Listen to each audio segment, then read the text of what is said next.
नमस्कार। तपाईँ यति बेला यो चाँपी अनलाइन टिभीसँगै अन्य धेरै मिडियाबाट हामीलाई एकैसाथ हेर्दै हुनुहुन्छ। हामी यति बेला यो ओजन रेकर्डिङ स्टुडियोमा छौँ। हाम्रो पछिल्लो समय हाम्रो दर्शकहरूले एकदमै सर्वाधिक रुचाइएको गायक भनौँ न, अब गायन क्षेत्रबाट अगाडि पाइला चाल्दै गर्नुभएको हाम्रो विनोद महरा सर, साथैमा हाम्रो लोकप्रिय गायक सीताराम परियार, रेशम परियार, त्यसमा साथमा दिदीहरू हुनुहुन्छ। यहाँ मजाले रेकर्ड भइराखेको छ। हामी यो समयलाई लिएर थोरै केही कुराकानी गर्दैछौँ। भिडियोलाई अन्तिमसम्म हेर्नुहोला।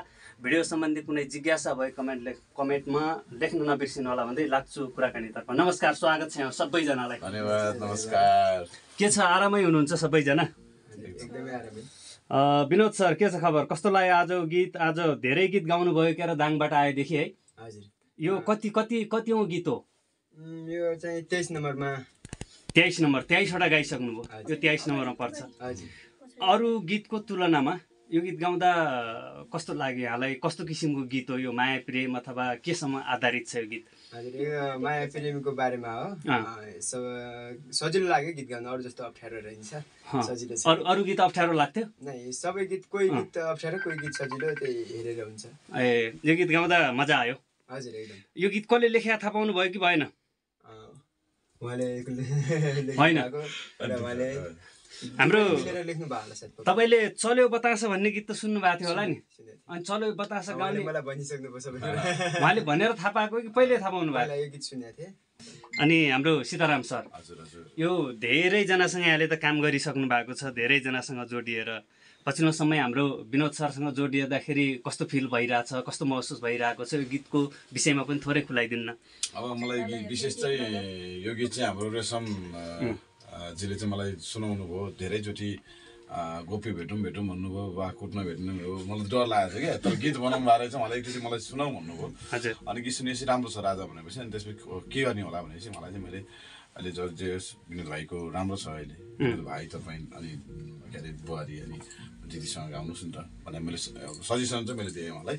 अनि शब्द कोर्नु पऱ्यो भन्नुभयो। फेरि उहाँले भोलि तुरन्त रेकर्डिङ हुँदैछ, मलाई शब्द चाहियो भन्नुभयो। त्यसपछि मैले जानी नजानी जुन भाइले गाउने गीतमा चाहिँ शब्द कोर्ने प्रयास गरेको छु। भाइसँग यो सहकार्य मात्रै होइन, अन्य सहकार्य पनि जुरोस् होइन। भाइको भविष्य एकदम राम्रो हुँदै जाओस् साङ्गीतिक क्षेत्रमा। कहिले नमातिनु, कहिले नआत्तिनु, घमण्ड कहिले नगर्नु। घमण्ड हुनुपर्छ, तर त्यो कुन ठाउँमा कति देखाउने भने त्यो आफूमा लिमिट हुन्छ, आफूले एकदम ख्याल गर्नुपर्ने हुन्छ। त्यही कारणले भाइले एकदम साङ्गीतिक यात्राको अहिले छोटो समयमा 23वटा गीत गाउनु भनेको सानो कुरो होइन नि त। ठिक छ, यो भाइरलको कुरा आइरहेको छ नि बजारमा। जति पनि भाइरल हुने 2-4 महिना एकदम तनातन हुने, त्यस पछाडि चाहिँ हराउने भइरहेछ नि। योभन्दा अगाडि पनि यहाँले धेरैजना भाइरल गायकहरू पनि लिएर आउनु भएको थियो। उहाँहरू अहिले कहाँ हुनुहुन्छ, के गर्दै हुनुहुन्छ भन्ने पनि थाहा छैन कतिजनाको त। विनोद भाइलाई के भन्नुहुन्छ? विशेष गरी यो बेलामा मात्रियो भने चाहिँ अनि त्यसपछि निसासेर आत्तिने हो। हजुर। होइन, मान्छे भनेको सदाबहार बन्नको लागि सबैभन्दा ठुलो व्यवहार राम्रो हुनुपर्छ। हजुर। होइन, व्यवहार कसले कस्तो व्यवहार गर्ने। जस्तै अब कतिपय भाइ बहिनीलाई मैले सपोर्ट गरेँ, उहाँहरूको आफ्नै घमण्डले सकिनु भयो होला। हजुर। होइन, आफ्नै घमण्ड थियो होला, तर घमण्ड कहिले गर्नु हुँदैन। सदाबहार बन्नको लागि सबैसँग नम्र व्यवहार। होइन, अब आफूलाई पनि एउटा फेरि अब्बल बनाउँदै जानुपर्छ, एउटा न एउटा विधामा। होइन, अब जस्तै मैले गीत गाइरहँदाखेरि अब मैले सिर्जनापट्टि पनि मैले हात हालेँ नि त। हजुर। अनि लाइब्रेरीपट्टि पनि हात हालेँ। अहिले जे होस् म त्यति हराएको छैन। त्यही कारणले आफूलाई एउटा विधामा चाहिँ अब्बल बनाएर जानुभयो भने, सबैसँग राम्रो व्यवहार गर्दै जानुभयो भने भाइरल होइन, सदाबहार बन्न सक्नुपर्छ मान्छे भनेको। भाइरल भनेको ज्वरो जस्तै हो, आउँछ फ्याट्टै हराउँछ क्या, मजासँग चर्केर आउँछ ज्वरो अनि हराइहाल्छ। त्यही भएर भाइरल भन्दा पनि सदाबहार बन्ने प्रयास गर्नुपर्छ बाबु। सबैसँग व्यवहार राम्रो हुनुपर्छ। र भाइको जुन भाइलाई भेटिसकेपछि चाहिँ मैले भाइमा त्यो माइलोपनहरू, मिलनसारताहरू पाएँ। यो यतिको टिनेज अवस्थामा बोल्ने शैलीहरू एकदम मिठो छ। जो भाइको राम्रो छ, आफूले सम्हालेर अरूले खुट्टा तान्ने मान्छे भनेको तलको मान्छेले तान्ने हो, माथिको मान्छेले तान्दैन। त्यसलाई चाहिँ एउटा आफ्नो बेस आधार बनाउँदै सङ्घर्ष यही हो भनेर आफूलाई अगाडि बढाउनु भयो भने चाहिँ एकदम राम्रो हुन्छ कि छैन। ल ठिक छ, यहाँ धेरैजना हुनुहुन्छ। मैले एकातिर कुरा गर्दा अरू चाहिँ होल हुने भयो। हाम्रो आजको यस गीतको सङ्गीतसँगै गाउनु पनि भएको छ हाम्रो रेशम सर हुनुहुन्छ। रेशम सर, के छ, कस्तो लागिरहेछ? गीत कस्तो भइरहेछ? कहिले आउँछ? यो विषयमा पनि खुलाइदिनु न थोरै। गीत त छिटै आउँछ, 2-3 दिनमै आउँछ यो गीत त। एकदमै यो गीत मैले बनाएको गीतहरूमा केही गीतहरूमध्ये यो अलिक फरक टाइपको बनेको गीत हो। भाका त अरू नि कहिले कसो भाका हार्मोनियम बसेर बनाइन्छ भने कहिले कसो त्यति गुनगुनाउँदा पनि भन्ने भाकामध्ये यो अलि छुट्टै खालको बनेको छ। त्यही भएर मैले भाइको स्वर अत्यन्तै राम्रो लाएर भाइको स्वर अत्यन्तै मिठो, भाइको स्वरमा दम भएको भएर भाइलाई सम्झेर भाइसँग जोडिने मात्रै प्रयास गरेको हो म। पछिल्लो समय मैले अगाडि पनि कुरा जोडिहालेँ, जति पनि भाइरल भएर आउने गर्नुहुन्छ नि, भाइरल भएको बेलामा भाइरल भएको मान्छेलाई ट्याप्प ट्याप्प समाएर गीत गर्नुहुन्छ नि, किन अरूसँग आशा भरोसा नलागेर विश्वास नलागेर हो कि के हो? यो विषयमा पनि खुलाइदिनु थोरै। त्यो भन्दा पनि यस्तो हो, यो बेलामा गाउने इनर्जी अनि कलाकारितामा चाहिँ एउटा जोस जाँगर छुट्टी खालको हुन्छ। भाइलाई यो त्यो छ, तर चाहिँ कतिले चाहिँ त्यो जोस जाँगर जसरी गीत गाइसकेपछि मैले सिर्जना गरेको चिज मलाई माया हुन्छ भने त्यस्तै गाएको मान्छेलाई कतिको माया हुन्छ। त्यसले आफूले जस्तो गीत गाए पनि त्यसलाई त्यो गीतलाई चाहिँ माया गर्यो भने उसको सम्पत्ति हो, आफ्नो सम्पत्ति हो भनेर माया गर्यो भने त्यो टिक्दै जान्छन्, अनि लामो समय टिक्छन् भाइरलहरू पनि। तर चाहिँ त्यसलाई चाहिँ कतिको माया गर्छन् भन्ने कुरो त्यो आफैमा भर पर्ने कुरा हो। जसले चाहिँ गाइसक्यो, जसले चाहिँ सिर्जना पाइसक्यो त्यसले भर पर्ने कुरा हो। यो गीतसँगै, यो गीत जुन गीत आज रेकर्ड गर्नुभयो नि, यो गीतसँगै यहाँले आफ्नो श्रीमती अनि हाम्रो दिदी हुनुहुन्छ, दिदीलाई नै किन रोज्नुभयो? दिदीले अत्यन्तै गीत गाउन सोख गीत गाउन सोख भएकोले अनि म गीत गाउँछु भन्नुभयो। त्यो गर्दा मलाई त्यति, म आफैलाई पनि त्यति चित्त बुझ्ने गीत मलाई पनि नभएको भएर म दिदीलाई केही भने नि, यो गीत बन्दा बित्तिकै मैले भाका बनेको आज भएको पनि भोलि एरेन्ज गर्न सुरु गरेँ मैले। त्यसपछि दिदीलाई चाहिँ यो गीत सजिलो पनि भएको र अनि चाहिँ एउटा चाहिँ अलि रमाइलो टाइपको मौलिक टाइपको गीत भएको भएर पनि दिदीलाई जोड्न खोजेँ हो। अनि दिदीले एकदम रहर गर्नुभयो। त्यसरी रहर मैले गीत गाउँछु भन्नु, त्यसले गर्दाखेरि दिदीलाई त्यसरी जोड्या हो। अनि ल ठिक छ, यता म दिदीसँग पनि कुरा गर्छु। दिदी, अनि योभन्दा अगाडि गीत गाउनु भएको थियो कि थिएन दिदीले? नमस्ते, मैले गीत त गाएको छैन, यो अनलाइनको मार्फत गाएको थिएँ। यसतिर स्टुडियो आएर यो लाइभ दोहोरी गाएको छैन, अनलाइन यो फेसबुक म्यासेन्जरबाट गाएको छु। भने म्यासेन्जरमा धेरै गीत गाउनुहुन्थ्यो? हजुर।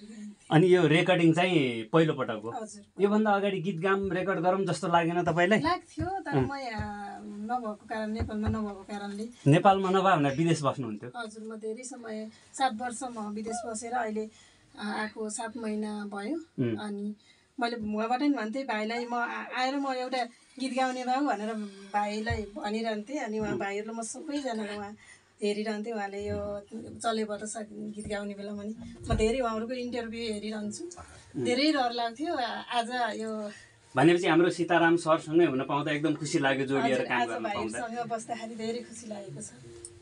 ठिक छ। ल यता यसै गीतको गायक सँगै गायकको हाम्रो रेशम सरको श्रीमती अन्त हाम्रो दिदी हुनुहुन्छ। दिदीलाई पनि नमस्कार, स्वागत छ है फेरि। आफ्नै श्रीमानसँग यसरी गीत रेकर्ड गर्दा कस्तो लागिरहेछ हजुरलाई? खुसी नै छु। अब पहिलोचोटि हो मेरो पनि, स्वर त्यति त छैन, त्यही पनि कोसिस गरेको छु, राम्रो नराम्रो। अब तपाईँ त घर फ्यामिली सबै गायक गायिका मात्रै हुनुहुँदो रहेछ, सजिलो रहेछ त। अनि सजिलो भन्दा पनि त्यस्तै हो।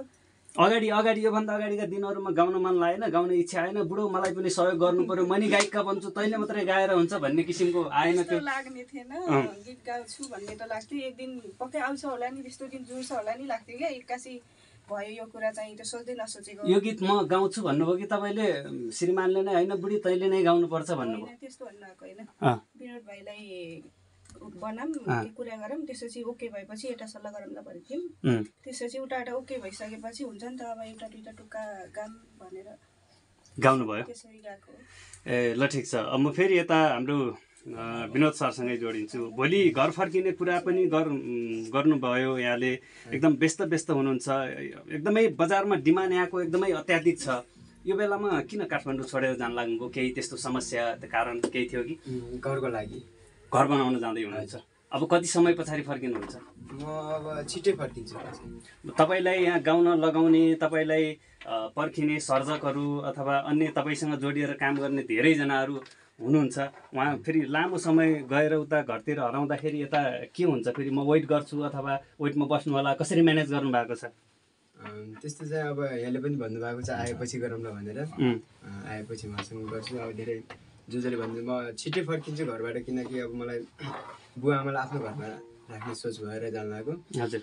भाइले चाहिँ अब विशेष गरी सक्यो भएर गाउँमा गइसकेपछि एउटा म्यानेजमेन्ट मिलाएर केही समय चाँडै फर्किनु हुँदा राम्रो, किनकि यो तपाईँ जुन बजार ताती राखेको छ नि र एकचोटि सिलाइसकेपछि तताउनु गाह्रो हुन्छ होइन। त्यो कारणले गर्दाखेरि भाइले चाहिँ गाउँमा गएर ठ्याक्क घरको के गर्ने यताउति गरेर एकजनालाई अलिक बलियो आधार मान्छेलाई विश्वासिलो मान्छेलाई जिम्मा दिएर चाहिँ फेरि चाँडै नै फर्किनु होला। भाइसँगको एउटा अर्को सहकार्य ल चाँडै फर्किने भन्ने त कुराहरूले पनि हाम्रो गीतमा विनोदलाई जोड्न पाए हुन्थ्यो, विनोदलाई लान पाए हुन्थ्यो भन्ने धेरैजना हुनुहुन्छ कि ठ्याक्कै भनिदिनु न तपाईँ कति दिनमा फर्किनुहुन्छ? म चाहिँ मेरो त्यति भर छैन, किनकि अब होइन म सँगसँगै हाम्रो भद्र दाइहरू पनि जाँदै हुनुहुन्छ। हजुर, कहिलेसम्म घर बन्छ अनि त्यसपछि केही भयो भने म अब छिट्टै फर्किन्छु। भनेपछि घर बनिसकेपछि मात्रै आउनुहुन्छ? बनिसकेपछि त्यो त्यति थाहा छैन के, थाहा अगाडि पनि आउन सकियो। ए आजभोलि यो यो जति दिन भयो नि तपाईँ यहाँ काठमाडौँ आएको, त्यति दिनहरूमा तपाईँलाई गीत गर्नु पर्यो, गीत गाउनु पर्यो भनेर दिनमा कतिको फोन आउने गर्छन्? मलाई आउँदैन त्यति खास, हाम्रो अगाडि हुनुहुन्छ नि त बजार दाइहरू, उहाँहरूले आउनुहुन्छ। उहाँहरूले गीत गर्नु पर्यो भनेर मलाई भनेपछि तपाईँलाई कसको फोन आउँछ त? मलाई त कसैको आउँदैन। तरुणीहरूको आउँदैन? आउँछ होला। आउँदैन भनेपछि म विनोद मलाई चाहिँ तिम्रो गीत साह्रै मनपर्छ भनेर त्यस्तो फोनहरू आउँदैन? फेसबुकहरूमा टिकटकहरूमा मेसेज आउँछ कि आउँदैन? हेर्दैन। किन? हेर्नुपर्छ है, त्यो हेर्नुपर्छ।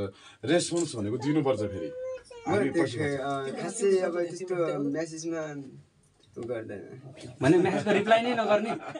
रिप्लाई गरे पनि तर त्यस्तो एकछिन मात्रै हेर्ने छोडिदिने हो।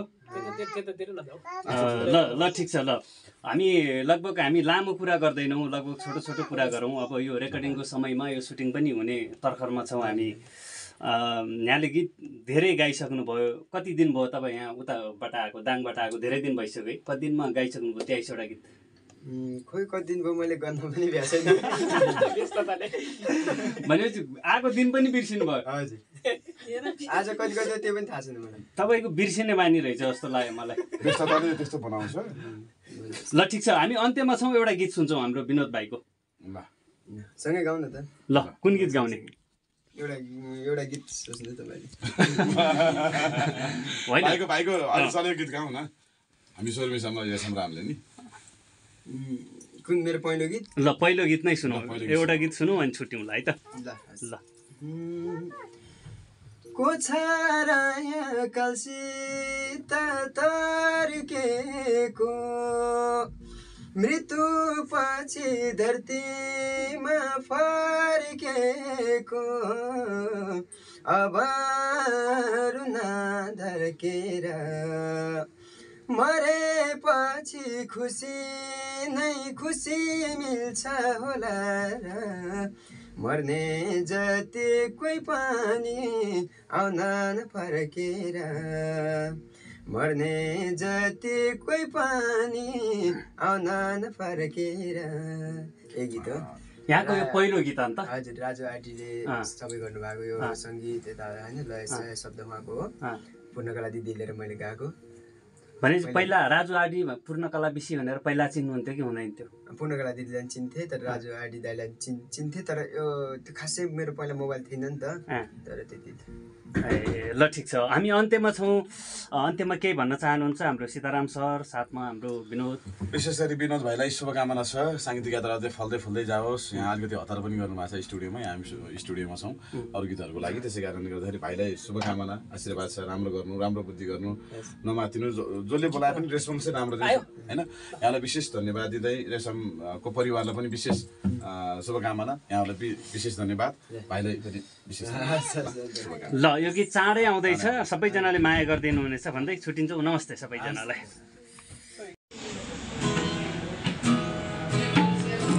हाम्रो जमुना दिदी गिटार बजाउँदै हुनुहुन्छ, हाम्रो विनोद भाइ मादल बजाउँदै।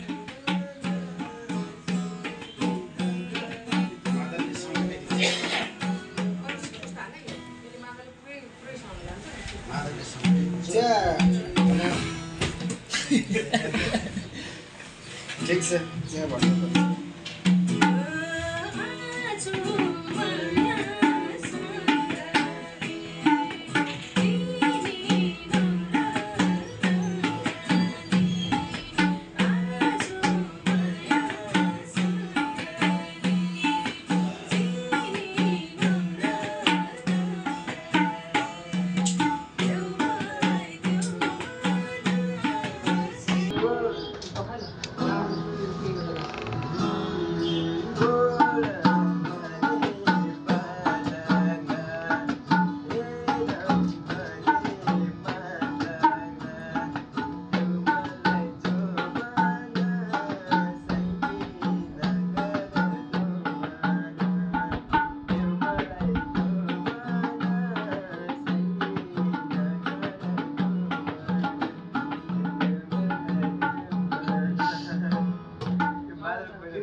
यो मादुसँग गाउन अप्ठ्यारो हुन्छ नि त अनि मतलब अरूले बजाएर गाउन सजिलो लाग्छ आफूले बजाएर आफूले गाउन गाह्रो हुन्छ मलाई त सँगै बजाउनु र गाउनु सक्नु नै अलि एक्स्ट्रा ट्यालेन्ट हुन्छ हो तर ल मादल हुन्न अनि त्यसपछि गाउन मात्र सिकेको मादल पनि गाउँमा अरू कोही सिकेको ल जाम हामी लाइभमा छौँ यति बेला हामी स्टुडियो ओजनमा छौँ जाउँ है हामी लगभग लाइभमा जोडिया छौँ यति बेला स्टुडियो ओजनको यो